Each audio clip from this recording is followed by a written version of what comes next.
Wildlife campaigners have welcomed a voluntary ban by Cornwall Council on plastic flying rings to protect seals. They're the type of thing people throw around on beaches. Well, those lost or left behind can be a real issue for seals when they end up in the ocean, as Johnny Rutherford reports. It's good news for seal lovers who've been campaigning for a ban for the last 2 years. This can be the horror seals face if they encounter this human toy discarded in the ocean. Yesterday, Cornwall Council voted unanimously to bring in a volunteer ban of the flying ring across the county.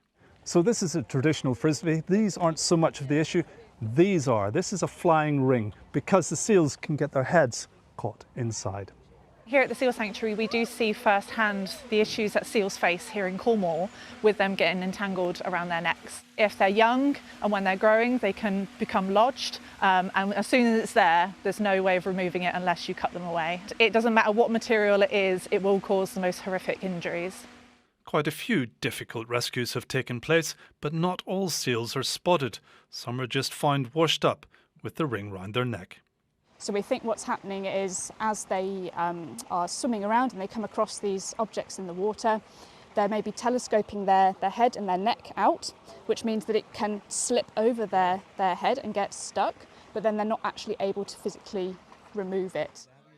Campaigners are delighted on the council's decision to act on the voluntary ban. The plan now is to try and get signs on council-owned beaches, just showing people that actually it's banned to be using these flying rings on beaches. We will be going around shops, talking to shops that sell them and say, do you realise the risks? Because most of the time they don't realise the risk. The councillor who proposed the vote for the ban hopes it can go further.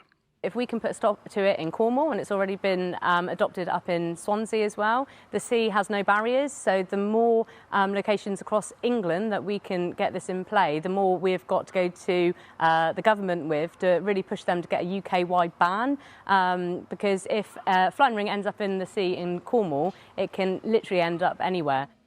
Johnny Rutherford, BBC Spotlight, Cornish Seal Sanctuary in Gwig.